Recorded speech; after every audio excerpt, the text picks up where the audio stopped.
Hello tout le monde, j'espère que vous allez bien et bienvenue dans cette nouvelle vidéo. Aujourd'hui on va tester du nouveau make-up, je suis trop contente, j'ai l'impression que ça fait une éternité que j'ai pas fait ça. J'ai plein de petites choses à tester, ce sera pas un full face, j'en ai pas dans chaque catégorie. Par contre j'ai vraiment beaucoup de choses à tester, vous avez vu dans ma vidéo unboxing qui est sortie mercredi. Des blushs anti-cerne pour les lèvres, pour le teint, des poudres de soleil, liner, on a plein de trucs à tester. Donc c'est parti!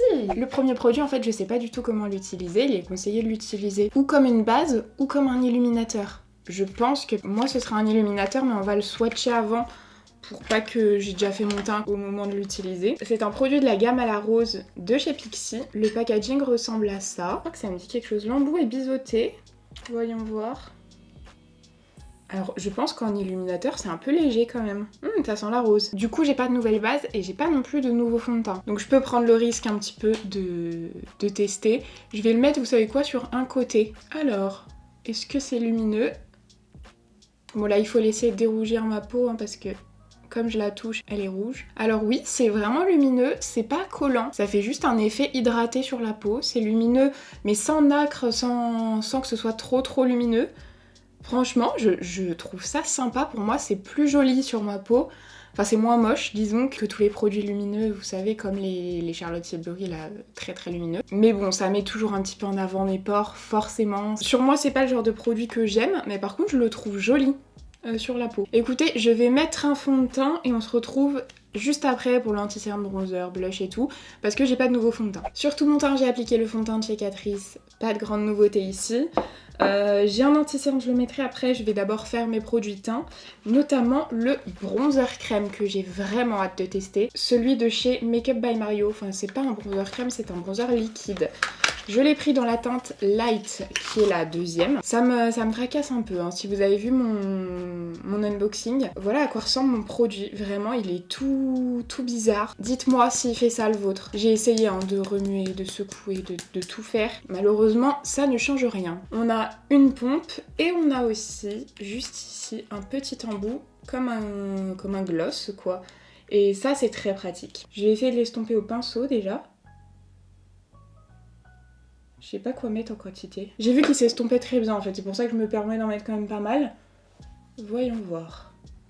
Ça fait très gelé en fait quand on l'applique, c'est très frais. Ouais, je pense que vraiment j'aurais dû prendre une teinte au-dessus, mais j'ai déjà pas pris la plus claire. Cet hiver, ça va me plaire. Là, c'est vrai que c'est très léger. C'est parfait parce que j'ai quand même un bronzer poudre à tester. Vous voyez, en fait, c'est très liquide, c'est très aqueux. Si je le swatche sur ma main, c'est assez clair. Ouais, vraiment, ça s'estompe hyper bien. C'est hyper naturel. Franchement, si vous avez l'habitude de vous planter un peu dans les teintes de bronzer, ça c'est hyper naturel et très facile à utiliser. Par contre, si vous hésitez entre deux teintes, je vous dirais de prendre la plus foncée. Parce que c'est quand même rare déjà que je sois pas la plus claire. Mais là, j'avais repéré que j'allais pas être la plus claire. Mais qu'il y ait deux teintes en dessous de la mienne, c'est quand même très rare. Je l'ai en poudre. Et ben en poudre, j'avais pris la teinte light aussi. Mais du coup, c'est beaucoup plus foncé. Attendez, je vous montre. Ah, quoique, c'est à peu près équivalent en fait. Ici, on a le crème, mais que j'ai pas encore estompé, vous voyez.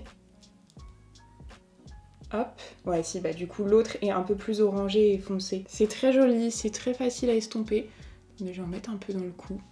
Voir s'il y a moyen d'estomper bien uniformément. Par contre, il sèche pas mat. Je pense que vous le voyez, mais ici, on a vraiment la brillance. Partout où j'ai mis le bronzer, on a un petit peu de brillance. Mais c'est très léger au niveau texture et c'est ce que j'aime beaucoup. Alors j'ai pas de blush crème, j'ai des blushs poudre. Donc on va passer à l'anti-cerne d'abord. Avec le pinceau, c'est celui de chez Os Laboratories que j'ai déjà testé. Mais perso, j'avais la teinte 02 Fair Golden qui était trop jaune malheureusement. Et du coup là j'ai reçu la teinte 04 neutrale, donc qui sera beaucoup mieux. Je suppose, j'ai juste peur qu'elle soit limite peut-être un poil trop rosée, on va voir. Sinon je ferai un mélange des deux. Donc l'anti-cerne déjà se présente comme ça. Je viens de tirer un max mes cheveux en arrière, j'ai chaud. Je voulais voir aussi au niveau texture s'il était aussi épais. Ouais, il est aussi épais, c'est très spécial, c'est pas du tout fluide. La couleur est beaucoup mieux. Le pinceau, j'avais hâte de tester. Je vous dis, en ce moment, j'aime beaucoup appliquer mes anti-cernes au pinceau. Alors, il est assez gros, celui-là, par rapport à tous les autres pinceaux que j'avais. Voyons voir. Alors, il est assez gros, mais la forme est très bien. Ok, la couleur, ça va. Je dirais que je préfère quand c'est un tout petit poil plus jaune parce que ça neutralise. Comme moi je suis très rouge autour du contour des yeux, c'est vrai que je préfère le jaune plutôt que le rosé quoi. Par contre ça match beaucoup mieux. Attendez, je vais vous swatcher les deux teintes si vous hésitiez. Voilà, là vous avez le 02 et là le 04. Il me faudrait une goutte de celui-là dans celui-là. Mais quitte à choisir, je préfère vraiment le 4. Allez, on va faire l'autre côté. Et du coup, j'en avais pas mis trop. Hein. Je vais m'en rajouter un petit poil là. C'est un anti-cerne qui est quand même assez couvrant, très épais, mais pour autant, il fait pas hyper épais sur le contour des yeux. Le pinceau, en fait, va bien. J'avais peur qu'il soit vraiment gros, mais non, la forme est bien. Alors, je dirais qu'on est sur une couvrance moyenne, parce que là, j'ai encore envie d'en remettre un petit peu. Le 4, c'est fer neutral. Ouais, pourtant, je le trouve quand même vachement rosé. Alors, on va voir comment il va tenir dans la journée. Évidemment, je vais vous montrer l'évolution. Aujourd'hui, ils annoncent 33, je crois, à Lyon. Donc, il va faire 35 dans mon appart. Donc, on va voir comment ça va tenir. Alors, pour finir avec les textures crème, je vous disais, j'ai pas de blush par contre. J'ai un highlighter à tester. Ce sont donc les highlighters Super Glow de chez Pixi. J'ai une teinte plutôt jaune et une teinte plutôt rose. Je dis jaune parce que pour moi c'est pas doré, c'est jaune. Je vous l'ai déjà dit, moi je suis pas une grande fan de ces produits en blush et en bronzer. Là j'ai mis le jaune et là j'ai mis le rose. Le jaune, je sais que je vais avoir une barre jaune, ça va pas être joli. Donc je vais tester le rose sur ma peau. Ce genre de produit, je suis pas hyper fan parce que je trouve que c'est quand même très gras. Et que ça fait un peu bouger la matière si on fait comme ça, et c'était le principe de ces sticks. Moi c'est pas du tout ce que je vais faire, du coup je vais le prélever au doigt comme ça. C'est très très gras. J'espère que ça va pas tout faire bouger. J'arrive pas à voir s'il y a une différence. Peut-être qu'il faudra que j'essaye sur la poudre, mais j'ai peur sur la poudre. Attendez, j'essaye là. Ok, c'est assez joli, c'est très naturel. C'est pour ça que j'arrive pas à voir ici. C'est pas un highlighter ultra intense. Je rajoute un peu du coup. C'est sympa. Je pense pas qu'on le verra à travers la poudre quand je vais poudrer. On va voir ce qui va ressortir à travers la poudre. Mais là, je trouve ça joli. L'anti-cerne a un peu filé, mais franchement, pas tellement. Je le replace, je vais poudrer tout mon teint avec ma poudre Huda, comme d'habitude. Et on se retrouve pour le bronzer. J'ai poudré tout mon teint, là déjà ça me plaît beaucoup plus. L'highlighter ne ressort pas du tout. J'ai l'impression d'avoir des taches. En ce moment, j'ai l'impression que plus rien n'adhère à ma peau. En bronzer, j'ai donc celui de chez ELF à tester. C'est les nouveautés en poudre. C'est donc le Prime Infused Bronzer dans la teinte Forever Sun Kiss. La teinte a l'air vraiment pas mal. Un petit pinceau assez dense. C'est quoi? Bah c'est un ELF aussi. Parce qu'il a pas l'air trop foncé. Il se prélève très bien. Il est vraiment... Oula! Il est poudreux. J'en ai mis partout. Ok, pareil, hein. Je pense qu'il sera pas mal pour l'hiver. Là, j'en ai mis 2 couches, enfin 2 fois. On le voit, hein, c'est très bien. Mais c'est vrai qu'en mettant qu'une seule fois, l'hiver, il pourrait être pas mal. Par contre, j'aime vraiment bien. Là, pour le coup, j'avais peut-être pris la teinte la plus claire. En ce moment, vu que rien m'accroche sur ma peau, je préfère... Je suis repassée aux textures poudre. Parce que je trouve ça accroche mieux. Bon, je le descends un peu dans le cou. Il y a de la lumière qui ressort ici, qui ressort même pas mal. Je pense que vous verrez, mais c'est pas du tout mat, alors que c'est poudré de ouf. Donc ça doit être le bronzer comme ça, qui est très lumineux. Et ensuite, on va tester les blushs de chez NYX. J'avais reçu toutes les couleurs, soit je mets cette couleur, mais là il est très irisé, j'ai peur sur ma peau, avec des pores hyper apparents. L'irisé c'est jamais dingue, là il y a un rose mais très clair. Je vais tester cette teinte, la teinte 7, mais je vais pas prendre ce pinceau. Pour le coup là je vais en prendre un plus diffus. Je vais prélever un peu de couleur, oula oui, il est très pigmenté, donc je vais tapoter. Oula oui, il fallait bien tapoter, ça marque de ouf. Et avec ce qui reste sur le pinceau, ça suffit. Ils sont extrêmement pigmentés ces blushs, hein. Donc là après j'ai peut-être pris une teinte un poil foncé pour ma peau. Ça fonctionne hein, quand même. Alors il est un peu irisé, il est pas mat. Hein. Même s'il fait pas partie des blushs, vous savez c'est marqué là quand ils sont vraiment hyper satinés. Ok donc je refais pareil, je trempe une fois et direct je vais venir tapoter l'excédent sur ma main et ensuite sur ma peau. Je vais essayer de mettre un poil du satiné par-dessus. Lui, il est vraiment... Enfin, c'est pas satiné, comment il l'appelle? Glowy finish, vraiment. Et pour le coup, celui-là, enfin, limite, c'est un highlighter, quoi. Il est pailleté doré, vous voyez, un peu. C'est la teinte 04. Je vais essayer d'en mettre un tout petit peu... Oula, non, mais je peux pas en mettre un tout petit peu, en fait. Si j'en mets un tout petit peu par-dessus... J'en ai trop mis. Je reprends le pinceau bronzer. En tout cas, les blushs sont très jolis. Est-ce qu'on tente... l'highlighter sur la poudre. On est là pour tenter. Mais c'est tellement gras, j'ai si peur. J'ai peur. À mon avis, tout va se coller à mon doigt et ça va déplacer toute la matière. J'ai l'impression que ça va pas déplacer. Alors c'est pas ultra intense, hein, comme vous le voyez. Je dirais pas que c'est celui qui s'estompe le mieux. Il s'agrippe bien, il déplace pas du coup. Franchement, au-dessus de la poudre, je m'attendais à bien pire. C'est pas le moment où il s'estompe le mieux, vous voyez, ça fait un peu barre difficile à estomper, mais ça me paraît logique au-dessus de la poudre, franchement. Bah écoutez, en tout cas, je préfère ces produits au blush et au bronzer. Largement. J'ai fini avec le teint, je vais mettre du spray fixateur, faire mes sourcils et on se retrouve après. Ok, voilà pour le teint, il est 10h13, le teint est terminé, comme ça je vous donne une idée de l'heure pour quand je ferai une update. Pour les yeux, pas de maquillage avec du fard à paupières aujourd'hui, je vais refaire un truc que j'ai pas fait depuis super longtemps, un liner. Tout simplement parce que j'ai envie de tester la nouvelle formule des tattoo liners de chez KVD, puisqu'ils ont été reformulés. Et j'ai envie de tester le marron. Je vous ai dit que c'était une couleur que j'avais pas trop l'habitude de porter, j'en ai pas des liners marron. Donc c'est la teinte Mad Max Brown. Donc on a la même pointe, mais il est plus fluide, longue tenue et sans transfert, waterproof. Ça fait tellement longtemps que j'ai pas fait de liner. Ah, il est très précis déjà. De toute façon, je sais que c'était un liner que j'aimais beaucoup. En tout cas, il va hyper bien. Je vais m'arrêter là, je ferai la virgule après parce qu'en fait, mon problème c'est pas de faire le liner en soi, j'y arrive plutôt bien, mais c'est de faire les mêmes liners. Sachant que j'ai deux paupières complètement différentes. Comme j'ai les paupières tombantes, c'est pénible. Parce qu'en fait, ici, j'ai l'œil plus tombant. Donc quand je l'ouvre, là ça recouvre le liner, alors que là non, c'est pénible. Ok, je pense que je vais m'arrêter là parce que j'arriverai pas à faire mieux. Je vais faire que empirer, enfin rallonger. Il est un poil plus court ici, mais je n'y touche plus. Franchement, hyper facile à utiliser, hyper intense, hyper homogène. Bon par contre, marron, c'est sûr il est marron, mais il est quasiment noir. Hein. C'est un marron très intense. Après ça se voit qu'il est marron, mais c'est très foncé, il faut le savoir quoi. J'aime beaucoup, ça c'est validé, franchement. Ça fait très longtemps que j'avais pas fait de liner, j'avais très peur de ce que ça allait donner. J'aime beaucoup. En mascara, je voulais tester celui de chez Milk, c'est la nouveauté. C'est un mascara tubing, on va dire ça comme ça. La brosse a l'air géniale, voilà à quoi il ressemble. Et ouais, du coup j'ai vraiment envie de tester, j'ai envie de voir si ça va tenir la courbure. Ce mascara anti-bavure enrichi en huile de graines de cannabis revitalisante, allié à sa technologie micro-tube vegan, vous offre des cils longs, définis et volumineux. On va tester. Ah mais oui, j'aurais dû me recourber les cils avant, ça va enlever mon liner, j'avais oublié tous ces détails. J'en remettrai après, c'est pas grave. Là c'est le côté qui tient le mieux la courbure. Donc on va déjà tester avec ce côté. Ah déjà il dépose beaucoup de matière. Enfin beaucoup.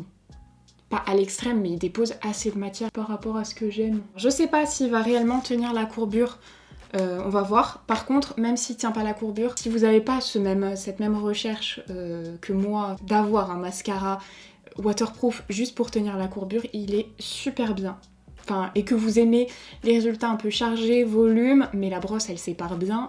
J'aime beaucoup, beaucoup, beaucoup, beaucoup. J'espère qu'il va tenir la courbure. On va s'en rendre compte beaucoup plus rapidement avec ce côté-là qui est complètement droit. Là, pour le moment, ça tient plutôt bien. Après, je vous dis, c'est mon côté coopératif. Mais c'est dingue, j'ai mis qu'une couche. Hein. Bon, là, je vais avoir un tout petit peu plus besoin de séparer. Ici, ça a moins séparé. Là, par contre, je me rends déjà compte que ça redescend.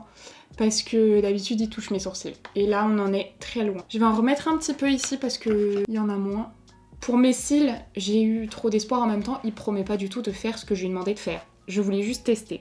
Par contre, si vous avez des cils déjà de base assez recourbés, vous voyez par exemple juste déjà sur ce côté-là qui est moins droit que l'autre, le résultat, j'ai mis qu'une couche. Le résultat est vraiment très très sympa, moi j'aime beaucoup beaucoup. Par contre, je vois que c'est pas un mascara que je porterai seule. Vraiment pas, parce que là c'est déjà en train de descendre alors que je viens juste de finir de poser le mascara. Je sais que je peux avoir un résultat beaucoup plus impactant avec un mascara waterproof. Je vais aller voir comment il le décrivait en type de formule puisque c'est très particulier.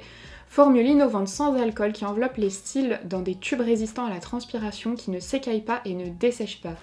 L'huile des graines de chanvre et les cires végétales revitalisant préservent la douceur des cils sans jamais les raidir. Le mascara se retire facilement avec un démaquillant et de l'eau tiède. C'est pas juste à l'eau, non mais là c'est en train de tout retomber de ce côté. On testera ce soir, il faut juste que j'y pense. Et pour les lèvres du coup, j'ai envie de tester les nouvelles teintes des Lady Bold de chez Too Faced. Ça c'est vraiment le genre de teinte que je porterai au quotidien, mais je me dis pourquoi pas tester celui-là. Vu que là mon make-up il est hyper simple, je vais tester celui-ci. Faut juste que je trouve un crayon assorti. J'ai pas trop de crayons qui vont avec. C'est soit le crayon qui est là, mais il va être un peu plus clair, c'est dommage pour un crayon, soit celui-ci. Je pense que je vais tester celui-là.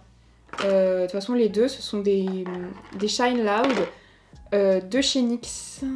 Et celui-là c'est la teinte Goal Getter. Donc je vais le tailler parce que il est... J'ai faim. Oh non, il est tout sec. Attendez, je vais essayer de le chauffer un peu. Ou alors j'essaye de le tailler beaucoup plus.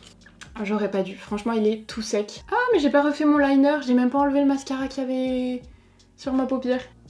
Ah voilà, ça part tout en morceaux. Ben là, je le jette après cette utilisation, mais il faut que j'arrive à finir de l'utiliser, quoi. J'ai commencé. Ah, ou je sais. Sinon, je vais essayer de dégrader avec le rose, qui est la teinte Moving Up. Non, il est tellement sec, c'est impossible à dégrader en fait. Dans quoi je me suis lancée? Je suis pas sûre de le garder longtemps parce qu'en fait je sens le contour, vous savez, quand c'est tout sec. J'espère au moins que le rouge à lèvres va aller avec.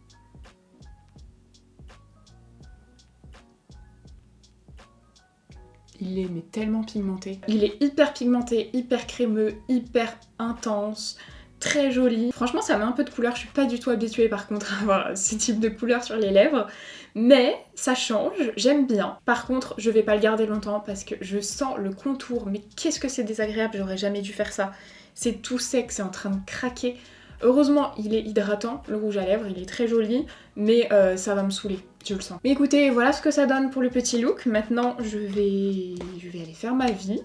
Il est 10h47 et on va voir comment tout ça va évoluer dans la journée. Il est 11h15, ça fait même pas une heure que j'ai fini de filmer, mais je voulais vous montrer un petit peu les couleurs en lumière du jour. Surtout pour le rouge à lèvres parce que là, le contour, j'ai foiré, je vais aller l'enlever. Le rouge à lèvres, je sais, je les connais ceux-là, je sais qu'ils sont très bien, mais là, le contour est beaucoup trop désagréable. Mais voilà ce que ça donne, franchement, au niveau du teint, c'est pas mal du tout. On va voir maintenant combien de temps ça va tenir. Je vais enlever mon rouge à lèvres, mettre mes lunettes, et je vous tiens au courant dans la journée. Il est 18h35, ça fait donc plus de 8 heures que je porte le make-up au niveau du teint. Alors je brille, hein, c'est normal, il a fait jusqu'à 35 degrés aujourd'hui. Je crève de chaud, j'ai crevé de chaud toute la journée. Comme je vous ai dit, j'ai retiré, j'ai pas pu garder mon rouge à lèvres. Là, le fond de teint commence à partir un petit peu ici. Voilà, je vais enlever un petit peu de sébum. Tout a bien tenu, rien n'a bougé, j'ai brillé comme je vous l'ai dit. Mais c'est obligé, j'ai fait 0 retouche, j'ai une peau grasse, donc là c'était sûr. Au niveau de l'anti-cerne, est-ce que vous verrez? Je sais pas. Il est légèrement parti dans les plis ici et ici, mais franchement je trouve que pour la chaleur qu'il a fait, c'est quand même très correct, hein. Là il est quasi pas parti, là un petit peu plus, ça part toujours plus de ce côté parce que je suis plus plissée. Mais franchement il a très bien tenu. Le mascara aussi, très bonne surprise parce que comme je vous disais, c'est beaucoup retombé au début. C'est pas une tenue de courbure de waterproof. Par contre, ça n'est pas retombé de la journée après. Donc franchement, la tenue est vraiment bonne. Comment vous installer ici par contre, je sais pas trop. Désolée, je peux pas faire mieux par contre niveau luminosité. Eau chaude, eau tiède. Et je vais prendre une eau micellaire, du coup pas un biphasé. Bon, désolée, ça va trembler un peu, mais je pense que c'est quand même mieux que je vous montre comme ça. Je veux voir en fait s'il se démaquille d'une autre manière, vu que c'est pas le même genre de masque. J'ai rien. Vu que c'est pas le même genre de mascara, je tire. En fait, c'est trop bizarre. J'ai pas l'habitude de me démaquiller comme ça. Vous voyez, ça groupe mes cils. Ça part, vous voyez, un petit bout. J'ai juste remouillé mon coton, juste avec de l'eau. Ah bah ouais. J'ai pris de l'eau plus chaude et là, ça part mieux. Ok. Et bah écoutez, c'est très spécial. Mais là, c'est démaquillé de plus. Je vais finir de me démaquiller, voilà. C'était le test du jour. Voilà, j'espère que cette vidéo vous aura plu. Si c'est le cas, comme d'habitude, n'hésitez pas à mettre un petit like et à vous abonner à la chaîne si c'est pas encore fait. Moi, je vous fais plein de gros bisous. Et je vous dis à mercredi pour une vidéo où je vais me maquiller avec des produits... Ça va être un maquillage un peu... Bye!